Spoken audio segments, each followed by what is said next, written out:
گل صاحب نے یہ کہتے ہیں کہ اگر والد بہت ظالم ہو تو بیٹے کے لیے کیا حکم ہے؟ یہ ہاں، یہ بہت مبہم سوال ہے، معلوم نہیں وہ کس کو ظلم قرار دے رہے ہیں۔ صاحبزادہ صاحب بعض اوقات والد اگر تربیت کرتا ہے اور اس میں تھوڑی سی سختی کرتا ہے تو اس کو بھی بہت بڑا ظالم قرار دیتے ہیں۔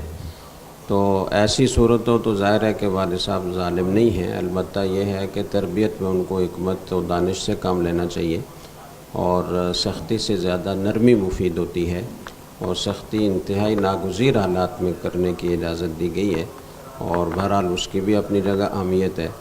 لیکن اگر کوئی والد واقعتاً ظالم ہے تو بھی بیٹے کو بہرحال اس کے سامنے ادب و احترام ملحوظ رکھنا چاہیے، اور والد کو کسی قسم کا انتقام لینے کا سوچنا بھی نہیں چاہیے۔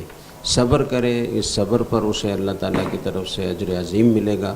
جب عام لوگوں کے بارے میں یہ ہے کہ کوئی بھی تم سے برائی کرے تو اس سے اچھائی کرو، احسن الی من اساء الیک، جو تم سے برا سلوک کرے تم اسے اچھا سلوک کرو۔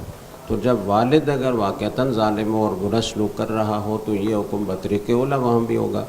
والد ہے، اس کے بڑے احسانات ہیں، اس نے آپ کی تربیت کی ہے، آپ کو پڑھایا ہے، آپ کی ضرورت پوری کی ہے، تو اگر وہ کسی موقع پر کوئی زیادتی کر بھی لیتا ہے تو اسے صبر سے برداشت کرنا چاہیے، اور کسی قسم کی بے ادبی اور گستاخی نہیں کرنی چاہیے۔